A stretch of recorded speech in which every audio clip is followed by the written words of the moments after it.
Riding the monsoon winds, Greek and Roman merchants now sailed into the Indian Ocean to trade in spices.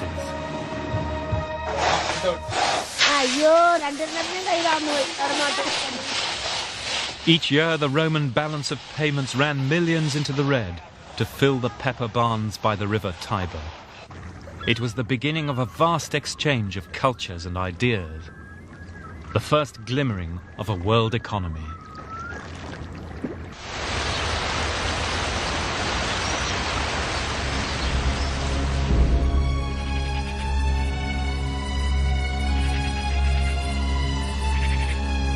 The Romans had united the Mediterranean world, conquering the Iron Age cultures of Europe, along with the sophisticated city dwellers of Greece, Syria, and Egypt.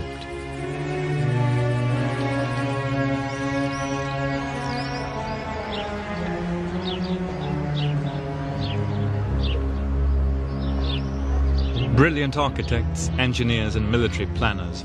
Like all empires, theirs was based on military might, on slavery and cruelty.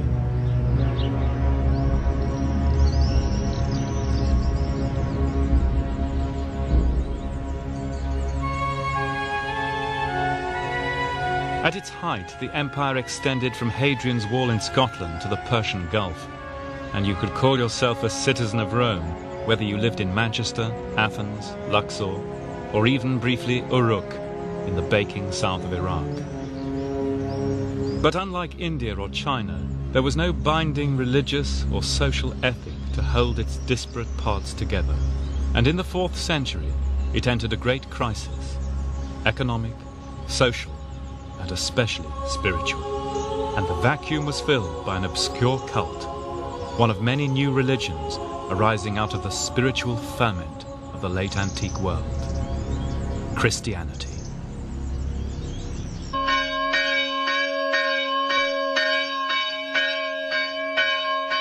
In Egypt in particular, a form of Christianity developed which would exert a profound and lasting influence on the Western mind: monasticism.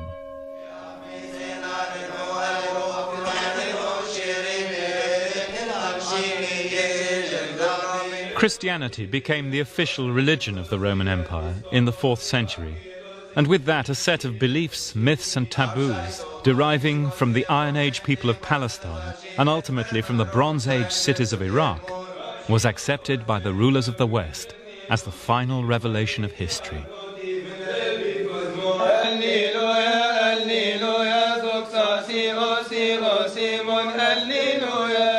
And even though the Roman Empire itself fell to the northern barbarians in 410 AD, this sense of historical mission was never lost.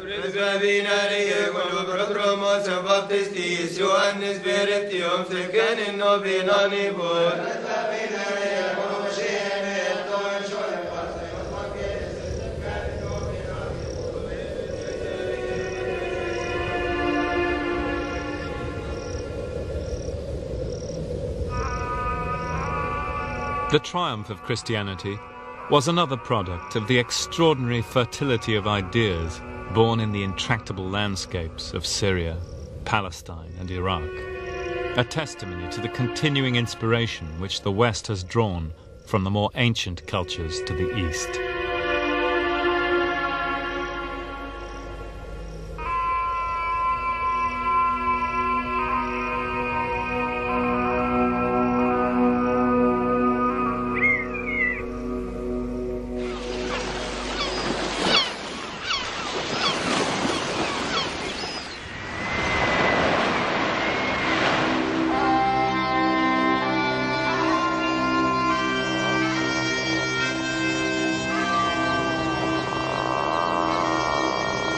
After the fall of the Roman Empire, tribes of Germanic barbarians made their new home in the ruined provinces.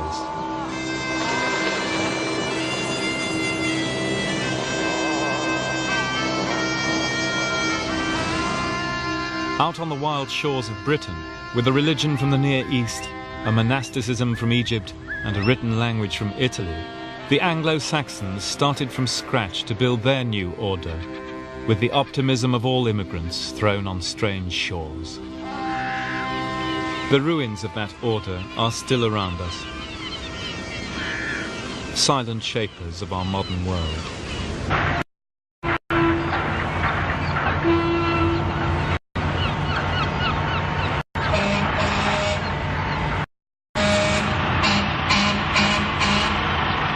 Here on the River Tyne in Northumbria, the searcher for that past has to travel back through many histories, through the ruins of later empires built on coal, steel and ships.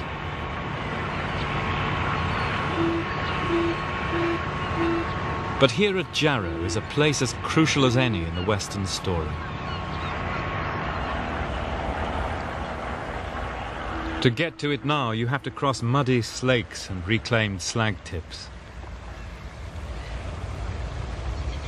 Here in the monastery of St. Peter and Paul, the first great history of the West was written, which spelt out the West's view of its own destiny. The author was a monk here, the Venerable Bede. Bede was the first to use the Anno Domini system of dating history from Christ's birth, which is now used throughout the world. The books written here give clues to his time. The biblical hero David, for example, was a model for the rulers of the barbarian West. Portrayed as the teacher of his people, the psalmist. He's a reminder that the great Western tradition of social legislation and welfare comes not from Greece or Rome, or even the Victorians, but from the Dark Ages. And here's David with the spear of God waging just wars against non-believers. Put the two ideas together and you have the ideal Western ruler from the Crusades to the Gulf War.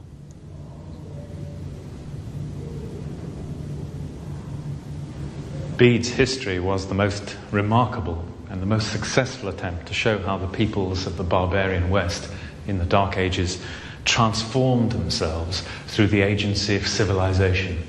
Christian, Latin, Mediterranean civilization. Bede was a thoroughgoing European in that respect. In comparison with, say, contemporary town China, Bede's Anglo-Saxons and the people of Europe were indeed barbarians. They were impoverished, underdeveloped third world immigrants, as we would say today, in the patronizing language of the rich. And yet here on the Northumbrian coast in the 8th century are already the key elements out of which the culture of the modern West would emerge. Judeo-Christian religion and ethics, the remains of Greek and Roman humanism and law, and native Germanic society and language. In the hands of a historian like Bede, that mixture could be made to tell a powerful story that the peoples of the barbarian West were the appointed Christian heirs of the Roman Empire, a chosen people destined to lead us on into the last phase of human history, from the city of man to the city of God. The idea that history is purposive and leads to an appointed end would become one of the driving themes of world culture, from St. Augustine to Marx and from Jarrow to Tiananmen Square. In the medieval era, between the 11th and the 13th centuries, the barbarians came of age.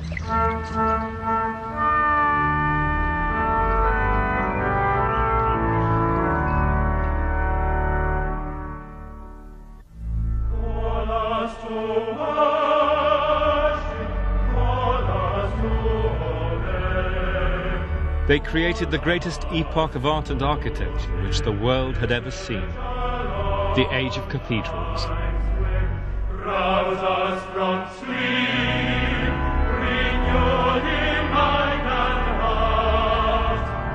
Inspired in part by Islamic forms, this was still the first full expression of a distinctively Western genius, and more than that, of the Western soul.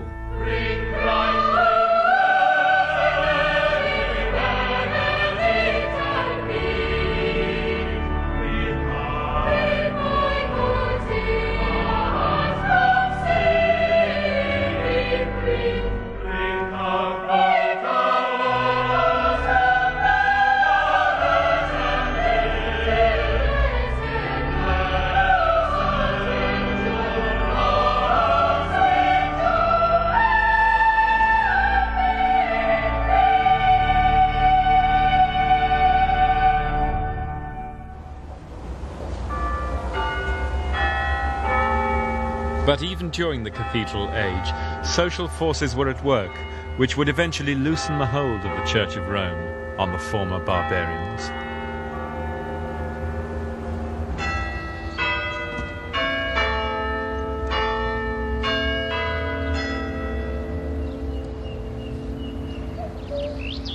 This is Norfolk in eastern England. Here, 800 years ago, changes can be detected in ordinary people's lives which would have a crucial bearing on the future. This brings us to one of the most fascinating questions in the story of the rise of the West. How was it that such small-scale countries and economies could end up dominating the world as they've done? As late as 1550, England only had 2.5 million people. China and India, with their vast and highly developed economies, had passed 100 million centuries before. They'd made all the great inventions necessary for scientific and industrial revolutions. How had it happened? Was there something distinctive about the character of the West, or was it just historical chance?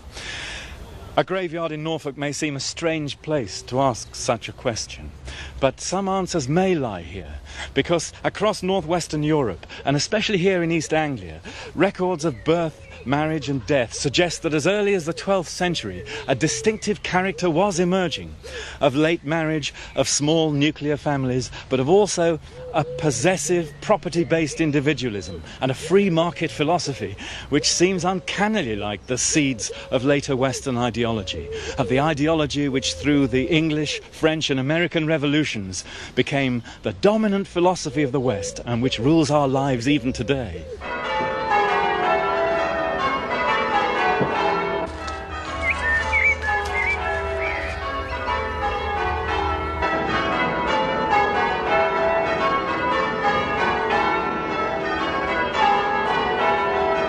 In parts of Western Europe, men and women were already marrying in their late 20s and having small families.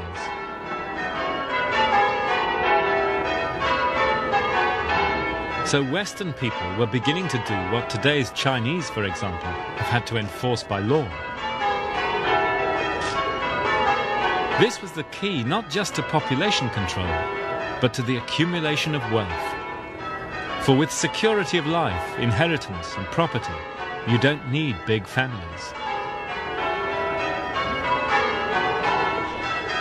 It was the start of a revolution in values, which would see the West diverge from all traditional societies.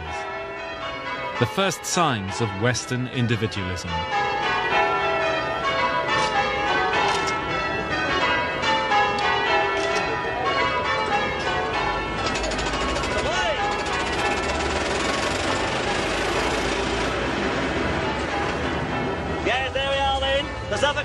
Good order. What the worth? 10 steady one, 10 minnow, 10 at 10 at 12, I got 2, 14, 16. And individualism is the key to the Western conception of freedom. An idea which comes not from ancient Athens, but is rooted here in Western Europe. Sold to Mr. Sellers here. 24 pound for cash. Here, a property-based conception of freedom took shape early on. That's the one here, £10. The beginnings of capitalism. £5, 6 there, £6 and 6, 8, 8, 10, 10, not you, 11. 11 minutes, 12. So 12, here for the first 13, time we meet modern Western people, 13, economically free, property owning, upholders of individual rather than collective values. It was a philosophy which would inherit the earth. Every time I call a name out, you'll have to edit that out, because they're all on Taxford. Right.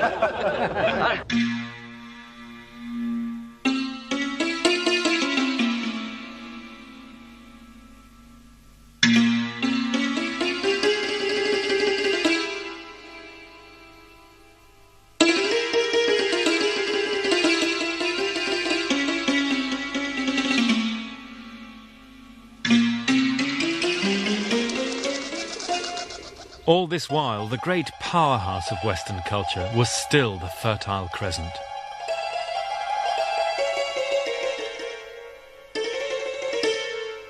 For the Muslims inherited the legacy of the ancients, and it was in medieval Baghdad that the first great attempt was made to bridge the religions of East and West.